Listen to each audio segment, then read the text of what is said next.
예, 자 오늘 한판 브리핑 2부에서 시작하겠습니다. 김수인 평론가 어서 오십시오. 네, 반갑습니다.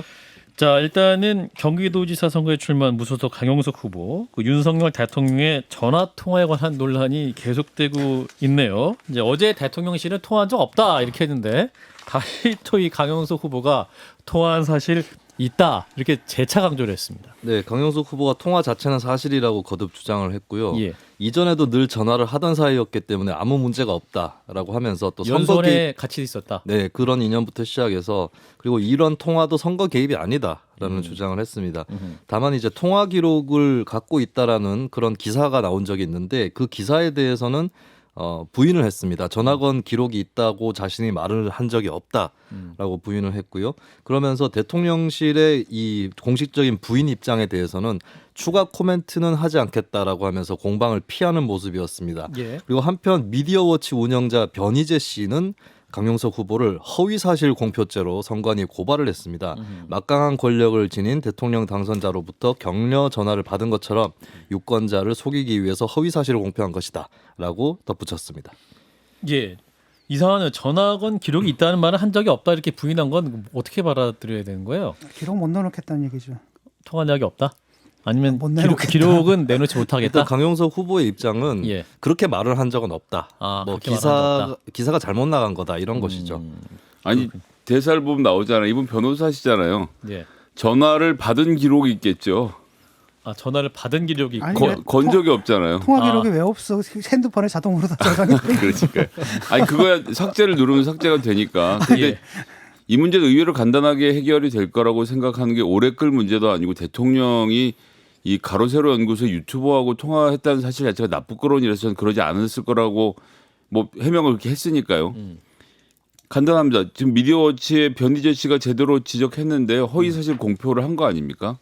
경찰에서 다른 거 볼 거 없고요. 강용석 씨의 통화 내역을 통신사를 통해서 조회해서 주장하는 6일 저녁에 통화가 있었는지만 확인해서 없었다라고 하면 아 사실 무슨 뭐 그 외에 뭐 카카오톡을 했니 텔레그램 이거는 이제 전 별개 문제라고 보고요. 예. 그 사실까지는 빨리 확인해 줄 의무가 경찰에 있다고 생각합니다. 그렇군요. 선거 영향을 미치니까요. 두 분이 통화했다는 사실이 그게 중요한가요? 근데 이 부분에 그게 대해서 하나도 중요한 사안은 아니에요. 아니 했다면 저는 굉장히 중요하다고 생각하는 선거 게 개입까지 갈 수 있다. 그러니까 선거 개입도 선거 개입이지만 부인했잖아요. 아 대통령실에서 대통령실에서 이런 일들을 자꾸 부인한단 말이에요. 낮술만 해도 어제는 낮술까지 마시면서라도 열심히 일하라는 취지로 한 것이었지만 일부 언론이 강조해서 보도하니까 그런 말 한 적이 없다라고 부인했는데 해당 매체인 매일경제가 오늘 아침에 기사를 보강해서 더 냈습니다. 김대기 비서실장이 낮술 말고 다 된다는 말씀이시죠? 하하 하니까 이제 대통령께서 아니다. 낮술이라도 마셔가면서 열심히 일하라고 했다는 제목을 또 강조해서 얘기하거든요. 그냥 해프닝으로 넘어갈 수 있는 문제를 무조건 아니다라고 부인하고 있는 대통령실과 대통령의 태도에 대해서 저는 강력히 비판을 하고요. 이런 고기로 봐야 디테일들 되겠습니다. 가지고 뭐 엄청나게 해석을 부여해가지고 공방하는 것들은 전 바람직하지 않다고 보고 그런가 보다 하고 넘기면 좀 될 일이라고 보고요. 예. 그러니까 아마도 그런 얘기를 했을 것 같아요. 뭐 통화를 했을 것 같은데 통화를 그걸 안 했다면 했을 거라 그러시잖아요. 쟤는. 아 그러니까 아니 그게 아니라 윤석열 당선자와 시점의 문제인 것 같아요. 네. 약간. 그러니까 이게 뭐지 그 강용석 후보는 그 대통령이 아니라 예. 그 당선인 시절에 그냥 얘기를 했다. 통화를 했고 그렇게 많이 말했죠. 당선인 시절에 했다. 그 과정 속에서 이제 무슨 얘기냐면 이 얘기 저 얘기 하다가 아, 왜 그래 좀 뭐 천천히 해 막 이런 식의 얘기를 오간 걸 좀 부풀려 가지고 얘기를 한 것 같고 그 다음에 이제 그 대통령실에서 정도에서 굉장히 심각한 문제 아닌가요? 당선자는 그 정도 얘기할 수 있지 그게 무슨 그래요? 심각한 얘기예요. 이게 무슨 저기도 아니고. 김수현 평론가 얘기할 그러니까- 수 있는 문제입니까?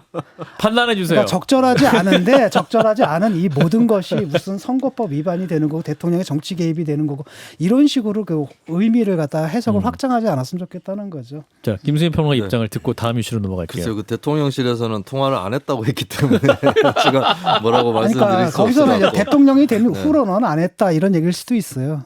아, 대통령실의 입장은 예. 대통령 된 그쵸. 후에는 안 했다. 안 하셨겠죠 대통령 된 후에. 아마 그런 식으로 얘기를 하고 대통령의 입장에서는 안 했다니까 대통령실에서 하는 거고 만약에 그게 당선인 시절에 했다라고 한다면 아니 연장선상에 있잖아요. 당선자 신분으로 지방을 다 돌아다니면서 후보들하고 사진 찍고 심지어 통화해서 교통정리까지 해주면 그러니까 법적으로는 아닐지 몰라도 대통령으로 마음가짐을 이렇게 먹으면 안 되죠. 이건 당연히 공격해야 되는 문제라고 생각합니다. 적절하진 않지만 그걸 또 예컨대 여기저기 돌아다니는 건 비판할 여기가 되지만은 예. 그냥 누구 하나가 이런 얘기가 통화 중에 이런 얘기가 나왔다더라. 이걸 가지고 뭐 선거 개입이 이렇게 부풀릴 필요는 없다고 봐요. 예, 일단 변희재 씨가 허위사실 공표죄를 선거안에 고발했다고 하니까요. 그러니까 매번 이런 식이니까 모든 거 다 검찰로 가져간 다음에 그 다음에 또 뭐라고 얘기를 하냐면 검찰이 뭐 권력이 높다는 뭐 그 정치권에서 다 그렇게 만드는 거거든요. 민주당이니 뭐 국힘이니 뻑하면 달려가는 데가 어딥니까? 자기들은 다 검찰 찾아가면서 검찰을 그렇게 신뢰하는 사람들이. 예, 선관위 판단 좀 나오는 거 좀 보도록 해야 되겠습니다. 자, 내일은 또 5.18 광주 민주화운동 기념식이 있습니다. 이제 윤 대통령이 이제 취임 후 처음으로 국가 기념 행사에 참석하게 되는 것인데 오늘 미리 광주에 내려간다면서요? 네, 대통령실은 오늘 국민 통합을 향한 새로운 정치의 큰 획이 내일 시작될 것이다라고 의미를 부여하는 그런 논평을 내놓기도 했고요. 예. 대통령실이 미리 오늘 오후에 광주에 내려가서 유족회, 공로자회, 부상자회 등 새 공법단체들과 간담회와 만찬을 가집니다. 그리고 전야제에 참석을 합니다. 5.18 전야제는 2년 만에 부활을 했고요. 5월 풍물굿, 민주평화대행진, 또 전남도청 최후의 밤 등을 재현하는 문화예술 공연이 열리는데 예. 사회적 거리두기 해제에 따라서 인원 제한 없이 오랜만에 치러지는 행사가 됐습니다. 그렇군요. 그리고 이제 5.18 기념식에서는 참석자들이 임을 위한 행진곡을 재창을 하는데 이제 국민의힘 계열 정부, 그러니까 보수 정부에서는 이 곡을 재창하는 게 처음이라면서요. 네, 2003년 노무현 정부 때부터 임을 위한 행진곡이 참석자들이 함께 부르는 재창으로 채택이 됐는데요. 예. 2008년까지 이 기조가 이어졌지만 일부 보수 단체의 반발로 이명박 정부인 2009년부터 박근혜 정부까지는 합창단이 부르는 것으로 변경됐었습니다. 예. 그러다가 문재인 정부 들어서서 재창 형식으로 다시 돌아왔고요. 국민의힘 계열 정부에서는 올해가 처음이 되는 것인데 이에 대해 대통령실 관계자는 이미 보수정당 대표가 5.18 기념식에서 진보 인사들과 함께 임을 위한 행진곡을 재창하지 않았느냐라고 했습니다. 이것은 2019년에 황교안 자유한국당 대표가 사실 재창을 한 적이 있었거든요. 예. 그걸 상기시키면서 이 문제를 두고 진보 보수 국론 분열을 겪는 시대는 지났다라고 밝혔습니다. 그리고 한편 윤석열 대통령이 대선 후보 시절에 공언했던 헌법 전문에 5.18을 수록하자 이것에 대해서 기념사에 어떻게 담길지 또 관심을 모으고 있습니다. 예, 일단 5.18 기념식 관련 새 정부의 행보는 잘하는 것이다라는 평가를 할 수 있을 것 같은데 어떻게 보십니까, 진 작가님? 예, 잘하는 것이라고 봅니다.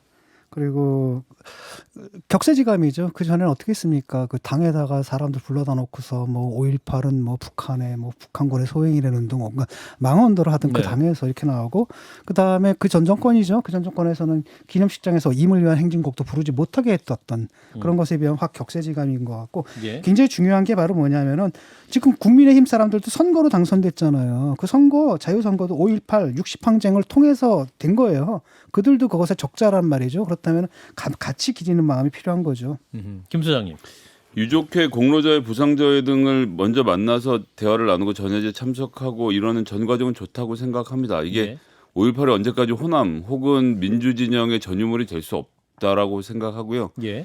윤석열 대통령의 이런 태도는 매우 전 바람직하다라고 보고 전 국민의 역사로 만들어진 과정이 잘 정착되고 있어서 예, 저는 이런 말을 드릴 자격은 없습니다만 예, 감기가 무량하다는 말씀을 왜 자격이 없으세요? 아니 뭐 저같이 뭐 예, 작은 역할을 했던 사람들 입장에서 하여튼 어쨌든 이만큼 역사를 인정받았다는 자체가 너무 뿌듯하네요. 진 작가님. 헌법 전문에다 담는 것도 굉장히 중요하거든요. 명기하는 왜냐하면 우리가 거. 3.1 혁명, 3.1 운동이 있고 그다음에 이제 4.19, 그다음에 5.18까지 들어가게 되면 이게 사실 시민혁명의 과정이거든요. 우리가 권리를 찾는 권리를 찾는 그다음 자유와 인권 이거 찾는 과정이 헌법 전문에 담긴다는 건 굉장히 의미가 있고 다만 조금 바라고 싶은 건 뭐냐면 반성해야 될 게 있어요. 그러니까 보수에서 이렇게 나오게 되면은 이쪽에서 좀 반성해야 될 게 뭐냐면 그동안에 5.18을 사유화한 게 아니야. 우리 것만 이쪽이라면 가지고. 민주당 민주당 민주계열 쪽에서는 쪽 말씀하십니까? 왜냐하면 누가 참배하라고 하는데 오지 말라고 막는다라든지 누가 그걸 막을 권리가 있습니까? 난 그거 굉장히 잘못됐다고 보거든요. 민주당이 그럼- 막은 적 있습니까? 아니 그러니까 그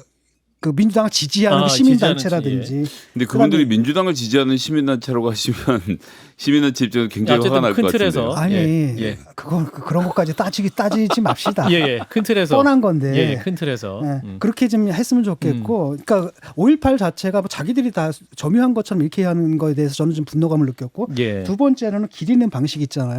예를 들어 전두환 뭐랄까 비석 갖다 놓고 발로 밟으라고 한다라든지 이게 후미에라는 거거든요. 일본에서 옛날에 기독교인들 잡아낼 때 예수 사진 또는 십자가 해놓고 밟아보라 그래요. 못 밟는 사람이 이제 기독교인이라서 처형했던 거거든요. 이런 그 전통을 갖다 여기다 심어놓고서 이게 민주 정신이란 말이죠. 이런 것들은 비석? 좀 이런 것들은 제가 볼 때 그 5.18 영령들을 기리는 좀 더 격조 있고 품위 있는 방식이 좀 필요하다고 봐요. 예, 전두환 무슨 뭐 공적빈지 뭔지를 밟는 것은 국립 5.18 묘역에 있는 것은 아니고요. 구 망월동 묘역 예전에 정말 급할 때 시신을 갖다 묻었던 곳에 하나의 그 어떤 상징처럼 남아 있는 것이라서 국가 행사를 진행하는 데 전혀 지장이 없고 굳이 그 먼 길을 넘어서 구묘역으로 넘어가신 분들께 하는 정치적 행위를 가지고 뭐 이쪽에서 국민의힘 분들이 행사를 참여했는데 그쪽 가서 넘어가서 그럴 일은 전 없다고 생각이 좀 과도한 그때 말씀이라고 이재명 봅니다. 후보가 뭐라 그랬냐면 그걸 밟으면서 이거 윤석열은 못 밟겠지 그렇게 얘기를 했단 말이죠. 근데 그런 식의 그 사용은 너무 잘못됐다라고 봐요. 예. 자, 내일 또 5.18 기념식 또 어떤 분위기에서 성료되는지 이제 보겠습니다. 자, 이어서 정의당 관련 소식인데요.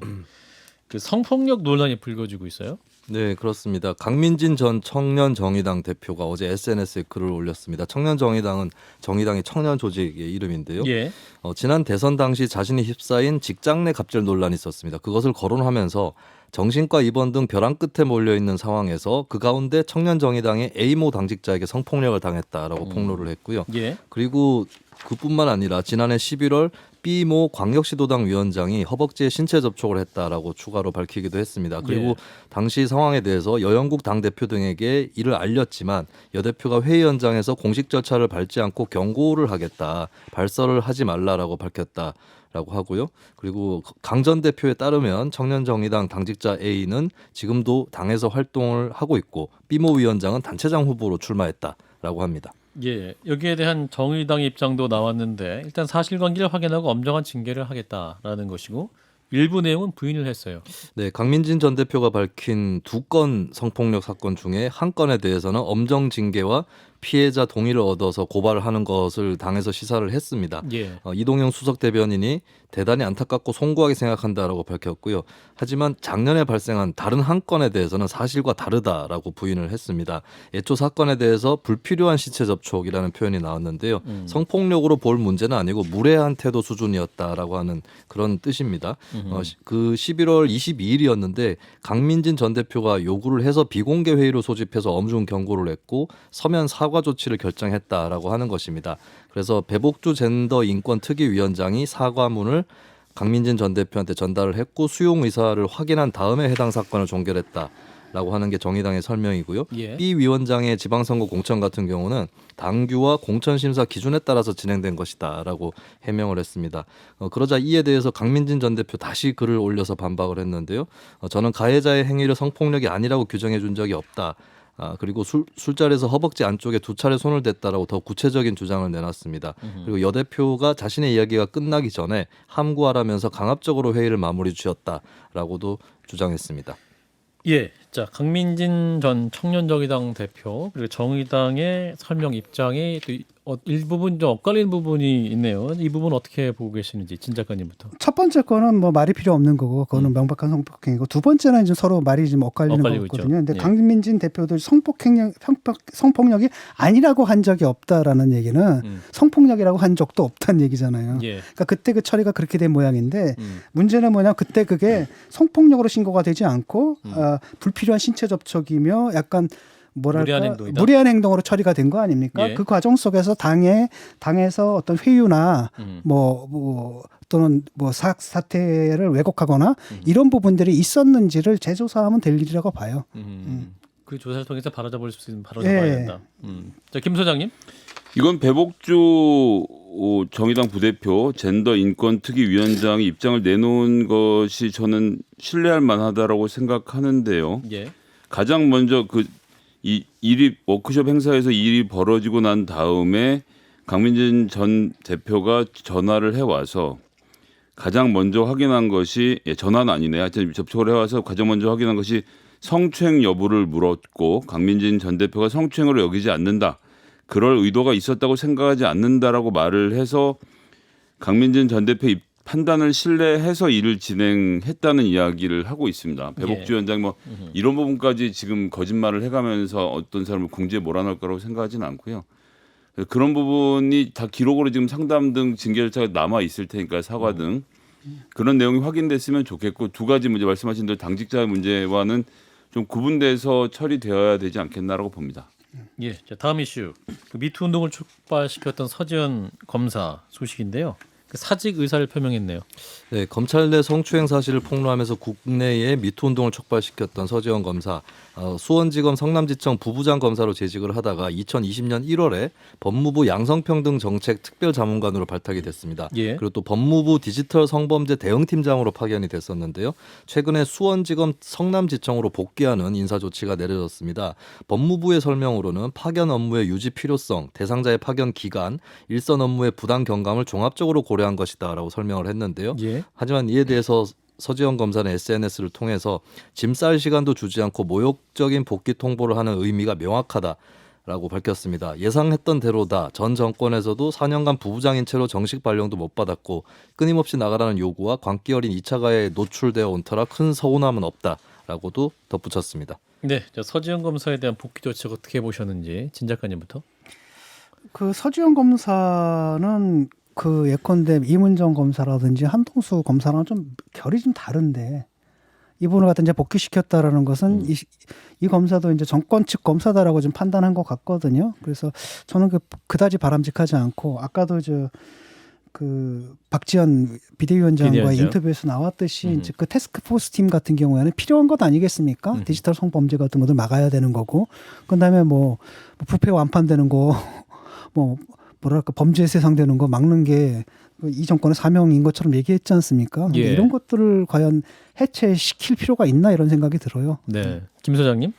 오후 4시에 위원회 회의를 하려고 출장기를 나섰는데 내일 성남지청 복귀하라고 말을 했다는 겁니다.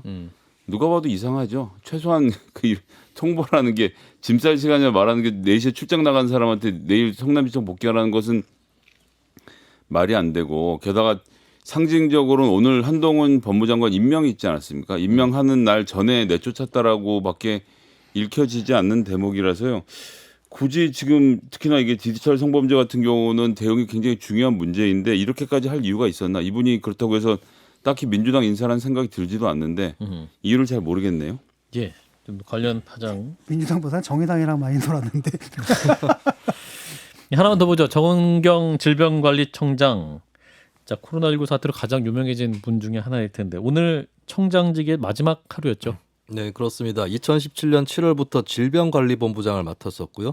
2020년 9월 질병관리청 승격 뒤에 초대 청장을 맡았던 정은경 청장입니다. 방역수장으로 4년 10개월 있으면서 그중 2년 4개월을 코로나19에 대응에 바쳤는데 미국 시사주간지 타임지가 선정한 2020 세계에서 가장 영향력 있는 100인에 오르기도 했습니다. 예. 윤석열 정부 들어서 새 질병관리청장에 백경란 성균관대 의대 교수가 임명이 되면서 오늘 퇴임을 하게 됐고요. 오전 국회 보건복지위원회 전체 회의에서 발언 기회를 가졌습니다. 이 자리에서 정 청장은 코로나 위기에서 가장 어려운 건 불확실성이었다라고 밝혔고요. 아직 유행이 진행 중이어서 해결해야 할 숙제가 많지만 방역 당국이 옳은 방향으로 위기를 극복할 수 있게 격려를 부탁한다라고도 밝혔습니다. 또 정치 방역을 했다라는 논란에 대해서는 과학 방역을 했다라고 반박을 하면서 백신 치료제 같은 것은 임상 시험을 거쳐서 정책을 추진하고 또 거리두기나 사회적 정책들은 사회적 합의, 정치적 판단이 들어가는 정책이기 때문에 그러니까 과학 방역과 정치 방역을 구별하는 것은 적절하지 않다라고 설명했습니다. 예. 자, 방역 수장이었던 정은경 청장 오프닝에도 말씀하셨습니다만 한 말씀씩 듣고 가죠. 진 작가님. 뭐 전체적으로 잘 하셨습니다. 우리 이제 네. 방역에 문제가 있었다면 이제 백신이 게임 체인저라는 사실을 조금 늦게 깨달아가지고 백신 확보에 좀 늦은 측면이 있고 또 이제 그 대통령이 좀 잘못된 메시지를 내지 않았습니까? 다 끝난 것처럼 얘기하면 또 확산하고 이런 몇 가지 실수들이 있지만 뭐 전체적으로 봤을 때는 저는 잘된 방향이라고 보고 그걸 갖다 잘 이끄신 분도 이분이거든요. 그래서 저는 박수를 보냅니다. 네. 그리고 일부에서 정치적 방역 떠드는데 그 떠드는 사람들이 진짜 정치적이거든요. 그러니까 말도 안 되는 얘기를 해요. 과학 방역 예를 논란은 들어가지고 뭐 얘기가 안 된다. 중국 입국자를 몽땅 다 뭐 봉쇄를 해야 된다. 초기에 그랬어야 됐다. 뭐 그런 식으로 지금 중국에 사는 거 그 짓 얘기했던 사람들이거든요. 그걸 과학이라고 떠들고 있나. 김 소장님. 예, 정은경 청장 역사에 가정이 없다면 뭐 이런 말 많이 하는데 저는 지난 2년 동안을 다시 돌려서 가정을 해보고 싶지 않습니다. 정은경 청장이 쭉 해왔던 것이 일부 부족함이 있다고 하더라도 전 최선이었다라고 생각해요. 이런저런 판단 중간에 뭐 할 방법이 수백 가지가 있겠지만 결과적으로 정말 최소한의 피해를 입히고 모든 국민들이 그나마 안전하게 지금 마스크 벗고 이야기할 수 있는 세상이 온 거 아닙니까? 그런 점 진심으로 감사드리고요. 새 정부가 다른 건 모르겠는데 방역 문제에 대해서만큼은 문재인 정부와 달리라는 기조를 세우지 마시고 요 기조를 잘 따라서 새로운 또 대한민국 만들고 올 하반기에 또 한 번 더 온다는데 잘 막아주셨으면 좋겠습니다. 예, 정은경 질병관리청장님이 그 브리핑을 하실 때 그 목소리가 굉장히 따뜻하고 온유하셨잖아요. 그 상황은 엄중하지만 또 편안함을 느꼈다. 이렇게 말했던 국민들 많이 계셨는데. 하나 짚고 넘어야 될 게 그 반중국 정서를 가진 사람들이 계속 뭐 우한 폐렴이니 이런 식으로 정치적으로 접근했거든요. 예, 이걸 과학이라고 얘기하는 사람들은 난 정말 이해를 못하겠습니다. 예, 정 청장님 수고하셨고 새로 오신 백경란 신임 청장님도 열심히 해주시기 바라겠습니다. 김수희 평론가 고맙습니다. 예, 감사합니다.